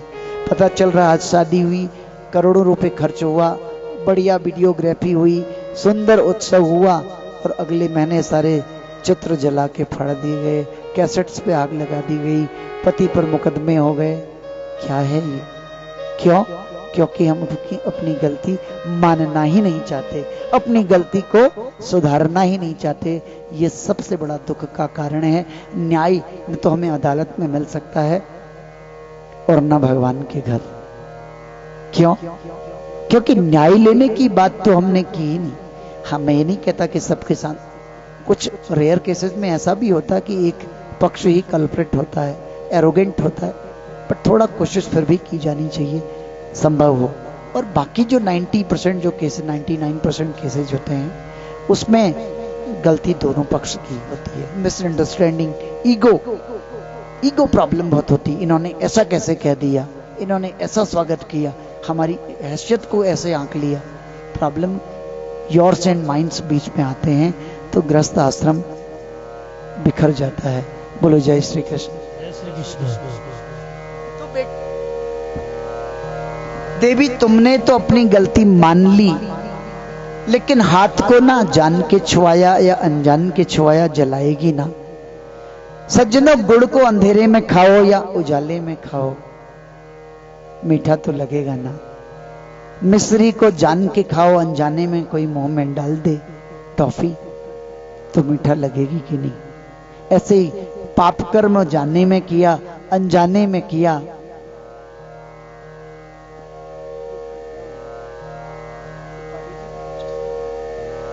जाने में किया या अनजाने में किया, सुनो, तो वो पाप तो पाप ही है ना। चलो, तुमने गलती मान ली, मैंने तो तुम्हें माफ कर दिया, ठीक है देवी, लेकिन जो तुमने गलती करी ना, वो विधि के विधान में गलती बहुत बड़ी बन गई। तुम्हारे गर्भ से 2 भयंकर राक्षस जन्म लेंगे, इस समय आ चुके हैं वो गर्भ में। समय गलत चुना तुमने। हर चीज का एक सही मुहूर्त होता है। अब बीज भी तब बोते हैं जब पृथ्वी में आर्द्रता होती है, वो बीज जमता है। और आप सूखी जमीन में बीज बो दो तो कीड़े मकोड़े खा जाते हैं या बीज सड़ जाता है। अधिक बारिश में भी करोगे तो सड़ जाएगा। बोलो जय श्री कृष्ण। जय श्री कृष्ण। तुम्हारे गर्भ से कालांतर में राक्षस जन्म लेंगे। जो तुमने गलती मानी है, प्रायश्चित किया है, तो तुम्हारा पोता जो होगा ना, परम धार्मिक होगा। उसके पिता ने जो अपराध किया है लोगों को पीड़ित करने का, जो जघन्य अपराध किया है, उन गलती को वो तारने वाला होगा, वो अपने कुल का उद्धार करने वाला होगा। सज्जनों, दिति ने अपनी गलती का एहसास किया था और प्रायश्चित कर्म में भी लग गई। तो कश्यप ऋषि ने कहा, देखो तुम्हारे पुत्रों का जो संहार होगा भगवान के हाथों होगा, ताकि उनको सदगति मिले, नहीं तो संसार के हाथों होगा तो दुर्गति होगी। बोलो देख जय श्री कृष्ण। अब भगवान के हाथों मारे जाने के भय से दिति ने 100 वर्षों तक अपने पुत्रों को जन्म ही नहीं दिया। 100 वर्ष हो गए, क्योंकि उसने अपने तप से रोक लिया। तप में बहुत शक्ति है। तप से आप देखें, ऋषि मुनि 1000 वर्ष के होते। आपने सुना होगा ना,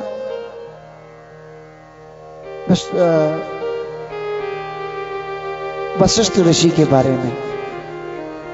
दशरथ के दादा के जमाने से, दशरथ के जमाने से राम जी के जमाने तक एक ही ऋषि चलते आए, वो बदले नहीं। क्यों? क्योंकि तप बल संभव भय अविनाशी। तप के प्रभाव से शंकर अविनाशी हो गए।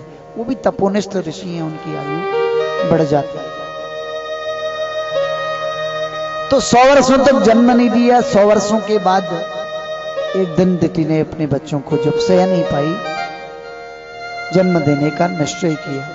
और उस समय तक दिशाओं में ना चारों तरफ अंधेरा छा गया, क्योंकि गर्भ बढ़ गया था। सूर्य नक्षत्र तारा मंडल का तेज धूमिल हो गया, नक्षत्र नीचे गिरने लगे। तो ब्रह्मा जी के पास दौड़ के गए। देवता गणों ने प्रार्थना की, हमें तो कुछ दिखाई नहीं दे रहा, ये क्या है, किस चीज का प्रभाव है। तो ब्रह्मा जी को हंसी आ गई।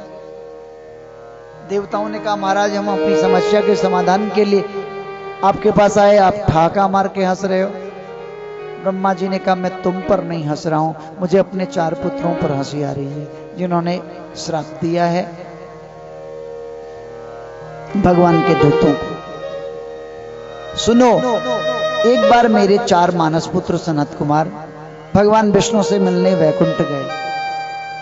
भगवान ब्राह्मण हैं, ब्राह्मणों के उपासक हैं भगवान विष्णु। उनको मिलने के लिए ऋषि मुनि ब्राह्मणों को रोकना नहीं होता, वो जाके मिल सकते हैं। वो छोटे छोटे 5 वर्ष के बालक की अवस्था वाले हैं हजारों ऋषि, लेकिन अपनी अवस्था रोक ली उन्होंने तप के प्रभाव से, क्योंकि बालक में विकृति नहीं आती, शरीर में यौवन नहीं आएगा तो मद नहीं बढ़ेगा, काम क्रोध नहीं आएगा। बच्चे रहेंगे तो आवश्यकताएं ज्यादा नहीं रहेगी, भजन में मस्ती रहेगी। बोलो जय श्री कृष्ण। और बड़े नहीं होंगे तो पिताजी कहेंगे नहीं शादी कर लो, बच्चे बने रहो, दुनिया प्यार करती रहेगी। बोलो जय श्री कृष्ण। तो चारों बालक चढ़ रहे थे, 7 सीढ़ियां ऊपर चढ़ गए, 8वीं सीढ़ी चढ़ रहे थे। जय विजय नाम के 2 पहरेदार पहरा दे रहे थे। धृष्टता पूर्वक बालकों की हंसी उड़ाते हुए बोले, अरे छोटे बालकों कहां जा रहे हो, अभी बच्चे हो, भगवान से मिलने का समय नहीं है। उल्टी उल्टी बातें करने लगे, उनकी हंसी करने लगे। तो इन बालकों को क्रोध आ गया। बोले, तुम बैकुंठ में रह करके भी ऐसी कुत्सित बात करते हो, तुम बैकुंठ रहने लायक नहीं हो। भगवान के दूत हो तो क्या हुआ, मैं तुम्हें श्राप देता हूं, जाओ तुम्हारा अधःपतन हो, तुम एक जन्म के लिए राक्षस बन करके पैदा हो। अब तो जब श्राप मिला तो अकल ठिकाने आ गई। अब पछताए क्या हो, तो जब चिड़िया चुक गई खेत। हाथ जोड़े पैर पड़े, बोले, देखो बेटा, वाणी से जो निकल गया वापस तो ले नहीं सकता, तूने माफी मांग ली है, मुझे संतोष है, जा, तेरा उद्धार इन्हीं के द्वारा हो जिसके द्वारपाल बन के बैठे हो। विष्णु के द्वारा तुम्हारा उद्धार होगा। इतने में भगवान विष्णु लक्ष्मी को लेके वहीं पहुंच गए।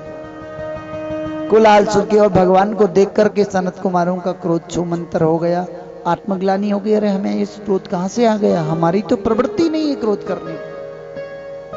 जो तामसी भोजन करते हैं उनको क्रोध आ जाता है, हम तो सात्विक हैं। तो भगवान से प्रार्थना की, प्रणाम किया सनत कुमारों ने। भगवान ने भी सनत कुमारों को प्रणाम किया और कहा, महाराज गलती हो गई, आपके दूतों को श्राप दे दिया।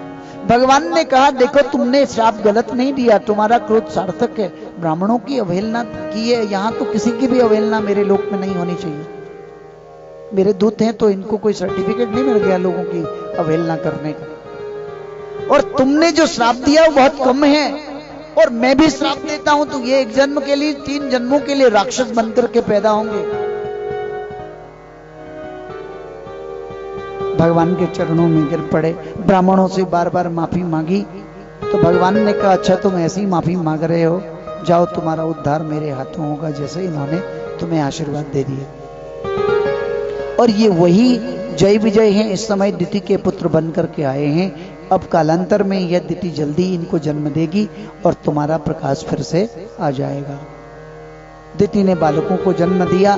चारों तरफ अपशकुन होने लगे, शियार कुत्ता सब बोलने लगे और खून भरी बारिश होने लगी, आंधी चलने लगी, धूप दूषित हो गया, चारों तरफ मातम सा छा गया। कश्यप ऋषि ने दोनों बालकों का नामकरण किया। एक का नाम रखा हिरण्याकशिपु, बड़े का नाम, छोटे का नाम हिरण्याक्ष। और दोनों 100 वर्ष तक तो मां के गर्भ में रह चुके थे। तो दिन दुगुने रात चौगुने बढ़ने लगे, पर्वताकार शरीर हो गया और मुकुट और पहन लेते, भारी भरकम तो दिखाई नहीं देता, इतने बड़े। इतना अदम्य तेज साहसी थे, जिसके आगे भी ठहाका लगा के हंसते, जिससे आगे भी दहाड़ मारते, वो बेचारा डर के छुप जाता। एक दिन छोटे भाई हिरण्याक्ष ने बड़े भाई से कहा, परमपिता परमात्मा ब्रह्मा जी की कृपा से इतना अद्भुत शक्ति हम में, लेकिन भाई आज तक कोई लड़ने का साहस नहीं करता हमसे, लड़ने वाला नहीं मिला। आज तो हाथ में इतनी खुजली लग रही है, जाकर के सारी खुजली मिटाने का मन कर रहा है। मैं जाता हूं, आज तो मुझे रोकना मत, मेरी सौगंध है। बहुत प्यार करता था भाई से, उसकी सौगंध तो मिल गई। बोला लेकिन भाई तूने सौगंध डाल दी, मैं रोकूंगा नहीं किसी से, फालतू के पंगे मत लेना, जो अपनी मर्जी से लड़ने आए उससे लड़ना। चले गया, स्वर्ग लोक में गया। देवता उसकी अट्टहास सुन करके छुपने लगे। इंद्र अपने सिंहासन के नीचे छुप गया, सब दुबक के छुप गए। 2-4 नक्षत्र तारा मंडलों को हाथ से उठा के जमीन पर पटकता हुआ आ गया। पृथ्वी में लड़ने वाला कोई था ही नहीं, तो सीधे वरुण लोक चला गया। विभावरी पूरी वरुण की, वहां जाकर के अट्टहास करते हुए देखा वरुण जी अपनी दाढ़ी मल रहे थे। बोले बाबा, बड़ा सिंहासन में राजा बनकर बैठा है, बाजुओं में सामर्थ्य है, तो आ मुझसे युद्ध कर। वरुण देवता को गुस्सा तो बहुत आया, लेकिन सोचा ये इतना बलशाली है, मेरा बल इसके लिए पर्याप्त नहीं। इसलिए कहा, युक्ति संगत बात कही उन्होंने। कहा कि बेटा तुम बहुत बलशाली हो, तुम्हारा शरीर कितना सुंदर है, कितने अदम्य साहसी हो, निडर हो, पर्वत जैसा शरीर तुम्हारा। खूब प्रशंसा करी। बेटा मैं भी खूब लड़ता था अपने जमाने में, बूढ़ा हो गया हूं ना, युद्ध से संन्यास ले लिया। मैं लड़ तो नहीं सकता, लेकिन तुझे आशीर्वाद देता हूं, लड़ने वाला जल्दी तुझे प्राप्त होगा। उनको गाली देते हुए निकल आया। रास्ते में नारद जी से मुलाकात हो गई। नारायण नारायण करते अपनी वीणा बजाते जा रहे थे, तो रोक लिया नारद जी को। कहा, ए बाबा रोक इधर, नारायण नारायण करता रहता है, नारायण करना आता है, लड़ना भी आता है। नारद जी ने कहा, महाराज क्या बात करते हो, लड़ना तो नहीं आता, लेकिन अपने राम को लड़ाना खूब आता है। लड़ाने में तो अपने राम माहिर है, किसी को किसी से भी लड़ा देते हैं। पति को पत्नी से लड़ाना हो तो मेरी 1 मिनट का काम है। बोले लेकिन मुझे पत्नी से नहीं लड़ना, बता लड़ने वाला कहां मिलेगा।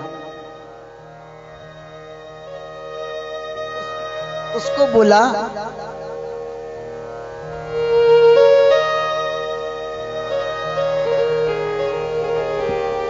बोलो राधे कृष्ण, जय श्री राम।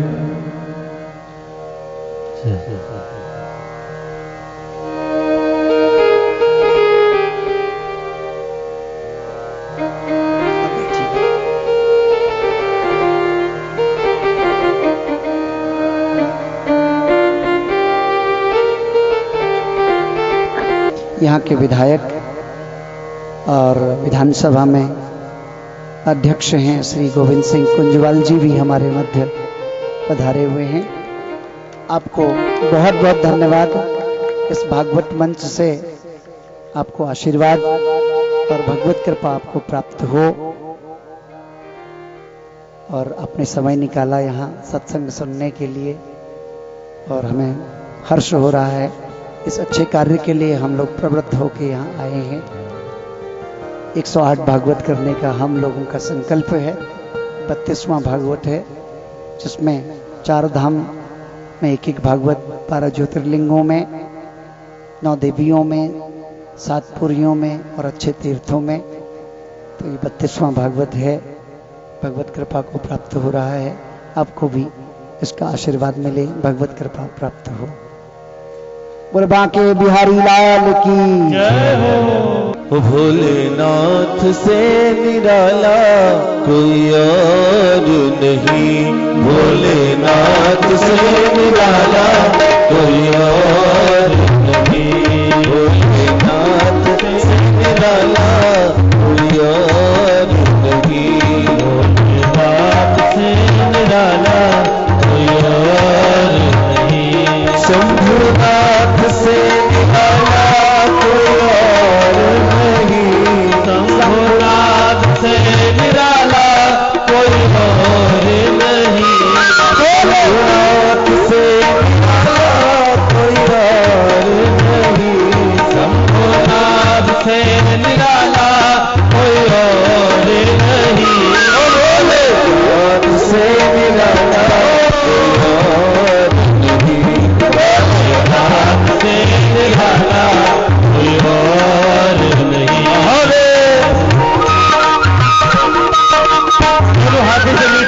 तालियां बजाने से प्रभात की लाइन खत्म हो जाती है, रेखाएं भाग्य में बदल जाती हैं, रोग दूर होते हैं। रोटी कहती है प्रेम से तालियां बजाओ, नेगेटिव एनर्जी बाहर।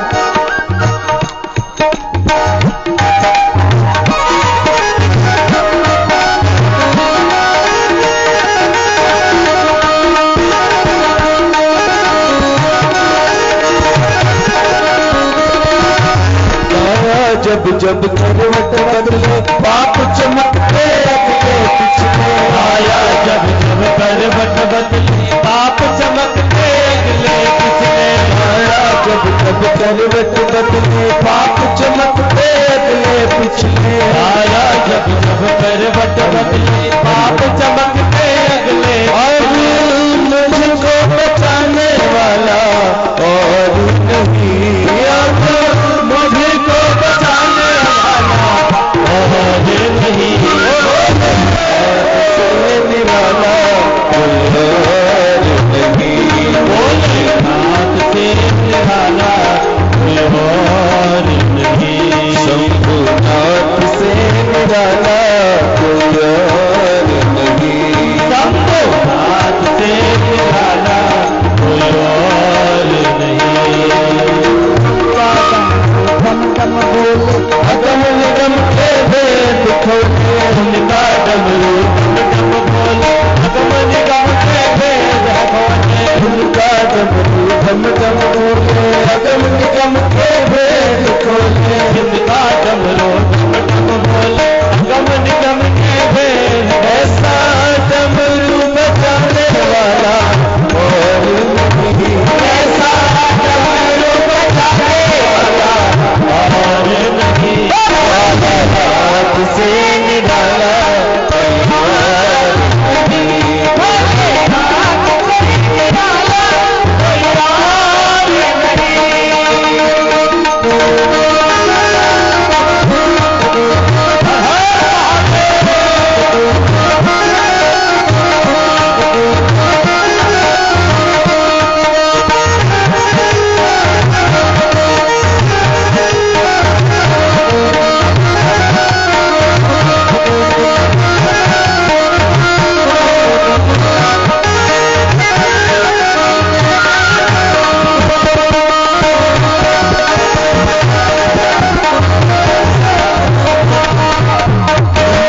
जग का हस्त मिटाया, मुझको स्वामी क्यों बिसराया, तुमने जग का कष्ट मिटाया, मुझको स्वामी क्यों बिसराया, तुमने जग का कष्ट मिटाया, मुझको स्वामी क्यों बिसराया, तुमने जग का कष्ट मिटाया, मुझको स्वामी क्यों बिसराया, भक्त तरफ वाला कोई और नहीं, ऐसा भारत वाला कोई और नहीं, ओ भोलेनाथ से निराला कोई और नहीं, भोलेनाथ से निराला कोई और नहीं, शंभुनाथ से निराला कोई और नहीं, शंभुनाथ से निराला कोई और नहीं।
क्षणे तुष्टा क्षणे रुष्टा, जल्दी मान गए, माफ कर दिया। क्षमा बड़न को चाहिए, छोटन को उत्पात।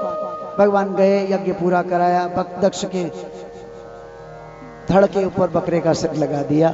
पूर्णाहुति भगवान भोलेनाथ को चढ़ी।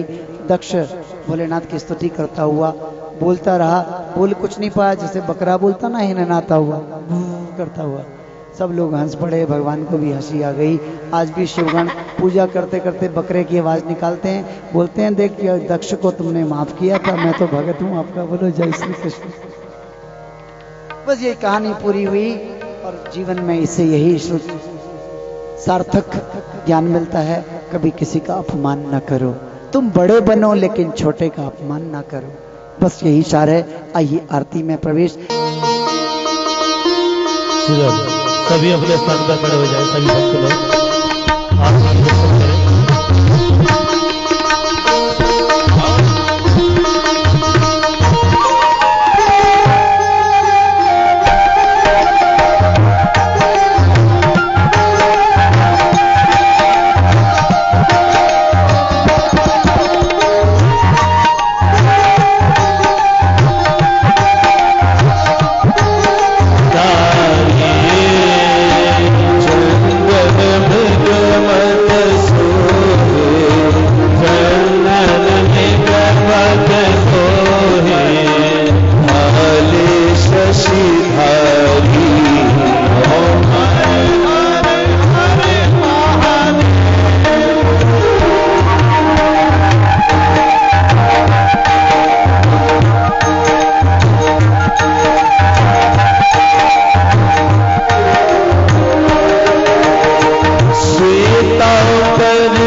राम नारायण